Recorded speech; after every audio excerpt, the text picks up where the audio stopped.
Hi Sarath. Hi sir. ఏం చేస్తున్నావు? మీరు మారల్ వాల్యూస్ చెప్తానన్నారు. ఓకే, నేను కొన్ని కొటేషన్స్ రాశాను ఇక్కడ, వాటి గురించి డిస్కస్ చేద్దామా?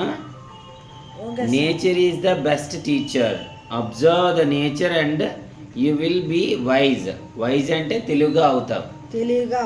అంటే నేచర్ ఎలాగా నేర్పిస్తుందో కొన్ని ఎగ్జాంపుల్ చూద్దామా? ఓకే, ఇప్పుడు మనం చీమలు ఉన్నాయి కదా, చీమల నుంచి కొన్ని విషయాలు నేర్చుకుందాం. దేని నుంచి నేర్చుకుందాం? చీమల గురించి నేర్చుకుందాం. చూడు, చీమల్లో ఎంత క్రియేటివిటీ ఉందో. సో చీమలన్నీ ఎలా వెళ్తాయి? అంటే చీమలన్నీ ఒకదానితో ఒకటి ఫాలో అప్ అవుతాయి. కానీ ఎప్పుడైనా నువ్వు గ్రహించావా?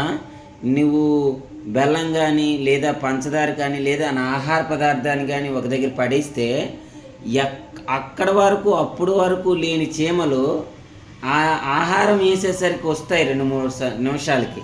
గ్రహించావా లేదా? అంటే చీమలకి సెన్సెస్ అనేవి ఉన్నాయా లేవా? గ్రహణ శక్తి ఉందా లేదా సెన్స్కి? అలానే చీమలు అనేవి తనను తాను రక్షించుకోవడం కోసం అవి చీమలు అనేవి మనకి కొరుకుతాయి. అంత పెద్ద చీమ అయినా సరే కరెక్ట్గా కరిచేస్తాయి. కరిచేటప్పుడు కొన్ని రసాయనాలను విడుదల చేస్తాయి. ఎంత టెక్నాలజీ ఉందా లేదా చీమల్లో? నీకు ఒక జోక్ చెప్పనా? ఏనుగు ఎంతటి ఏనుగునైనా సరే చీమ చిక్కగలదు, కానీ ఏనుగు చీమ చిక్కగలదా? చూసావా మ్యాజిక్? ఏనుగుని చీమ చిక్కగలదు, చీమని ఏనుగు చిక్కగలదా?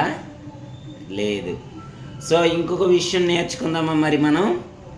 అంటే ప్రకృతిలో ప్రతి ఒక్క ప్రాణికి ఉన్న విలువ ఉంటుందన్నమాట.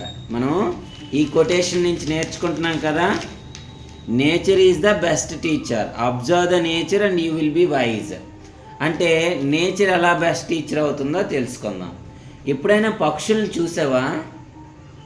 చూడు, పక్షులు ఒక రకమైన షేప్తో వెళ్తాయి గ్రూప్గా. అంటే అవి వెళ్ళేటప్పుడు ఆకాశంలో గమనించగలిగితే అంటే మనం అడ్డదిడ్డంగా చూడు, ట్రైన్కి వెళ్ళినా బస్సుకి వెళ్ళినా ఏ ప్రోగ్రామ్స్కి వెళ్ళినా నచ్చినట్టు వెళ్ళిపోతాం. కానీ ఎప్పుడైనా సరే జంతువులను గమనించు, గొర్రెలను గమనించిన, పక్షులను ఎస్పెషల్లీ పక్షులు గమనించు. అవన్నీ కూడా ఒక క్రమబద్ధమైనటువంటి అమరిక ఉంటుంది. అంటే ప్రకృతిలో ఒక రకమైన స్పష్టత ఉంది. అంటే ఒక రకమైనటువంటి షేప్ ఉంటుందా లేదా? ఏ షేప్ ఉంటుంది ఇప్పుడు చెప్పు నాకు. ఓకే, వెరీ గుడ్, బాగా చెప్తున్నా. అదే నేను గమనించలేదు. ఆ షేప్లో వెళ్తాయి. అలా వెళ్ళటం వల్ల ఏమవుతున్నాయి? ఒకదానికి ఒకటి సపోర్ట్ ఉంటుందన్నమాట. ఆ గాలి అనేది దానికి సపోర్టివ్గా ఉండటం వల్ల అవి ఈజీగా ముందుకు వెళ్తాయి అన్నమాట. Okay, next. సో మనకి పక్షులు అనేవి అలానే ఏవైనా సరే గుంపుగా వెళ్తాయి.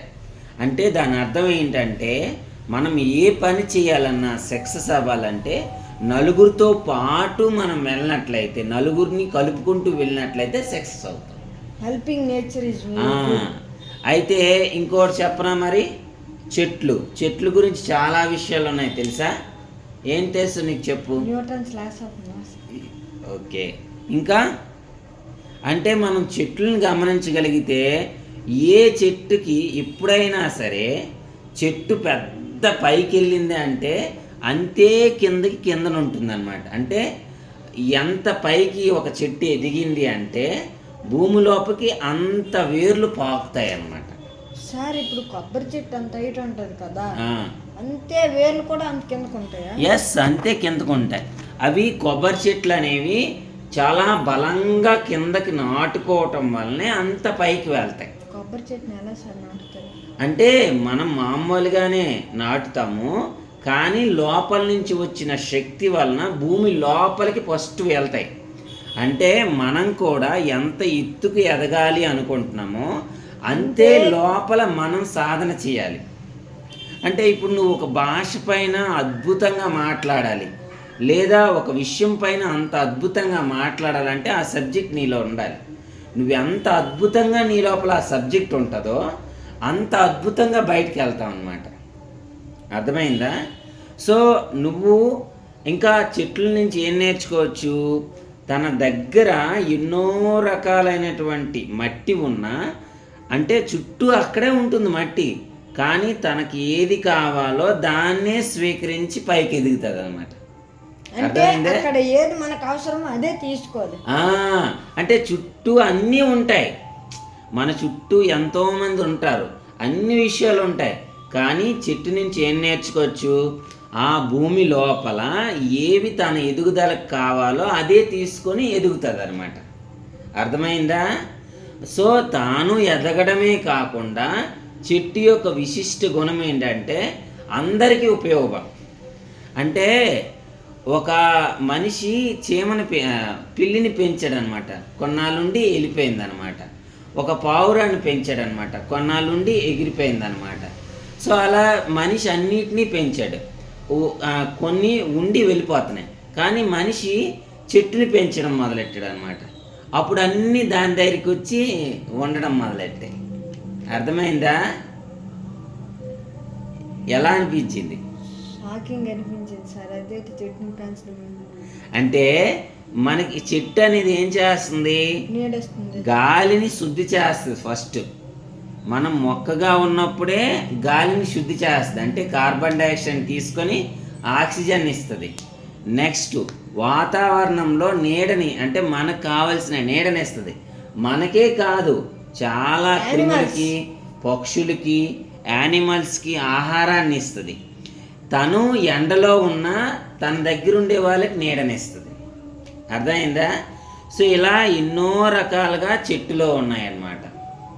సో మనం నేచర్ని గమనించగలిగితే ఎన్నో పర్సనాలిటీ డెవలప్మెంట్ స్కిల్స్ తెలుస్తాయి. అర్థమైందా? సో మనకి గ్రద్దని కానీ గమనించావనుకో, అదేం చేస్తుంది తెలుసా? ఈ గ్రద్ద అనేది లక్ష్యాన్ని ఎలా సాధించాలో చెప్తుంది అనమాట. అంటే గద్ద అనేది చాలా పైకి ఎగిరి చుట్టూ తిరిగి ఎక్కడ తనకు ఆహారం వస్తుందో ఆహారాన్ని కరెక్ట్గా చూస్తుంది అనమాట. చూసి లక్ష్యం పైన మాత్రమే దృష్టి పెట్టి అదే వేగంగా కిందకు వచ్చి టక్మని తీసుకెళ్ళిపోతుంది. అర్థమైందా? గ్రద్ద నుంచి లక్ష్యాన్ని పైన దృష్టి పెట్టడం. నెక్స్ట్ మరి గ్రద్ద ఏం చేస్తుందంటే, తనకి ఎవరైనా గ్రద్దకి హాని చేయగలరంటే కాకి హాని చేస్తుంది అనమాట. కాకి గ్రద్ద మీద ఎక్కిపోయి పొడి చేస్తుంటుంది. ఇలా పొడి చేస్తున్న గ్రద్ద ఏమీ అనదు, ఏటి అస్సలు అనదనమాట. ఈ గ్రద్ద అమాంతంగా తన ఎత్తులకు మించి పై ఎత్తుకి వెళ్ళిపోద్ది. వెళ్ళేటప్పుడు ఆ కాకి ఎత్తుగా వెళ్ళే అవకాశం లేదనమాట, గ్రద్దకి ఎత్తుగా వెళ్ళే అవకాశం ఉంది. ఆ గ్రద్ద అంత పైకి ఎగిరి వండడం వల్ల ఈ కాకి ఊపిరి ఆడకుండా పడిపోతాయి. అర్థమైందా? దీని నుంచి ఏం నేర్చుకోవచ్చు? ఎదుటి వ్యక్తి ఎన్ని మాటలన్నా మీరు పై స్థాయికి వెళ్ళే కొలది వాళ్ళ శక్తి తగ్గిపోయి కిందకి పడిపోతారు. మనం వాళ్ళతో ఏ విధమైన పోరాటం చేయాల్సిన అవసరం లేదు, మనమే పై స్థాయికి ఎదగాలి. అర్థమైందా? సార్. నీకు ఏం తెలుసుకున్నావు ఈరోజు సార్? చీమల వల్ల మనము ఎలాగ ఉండాలో నేర్చుకున్నాం.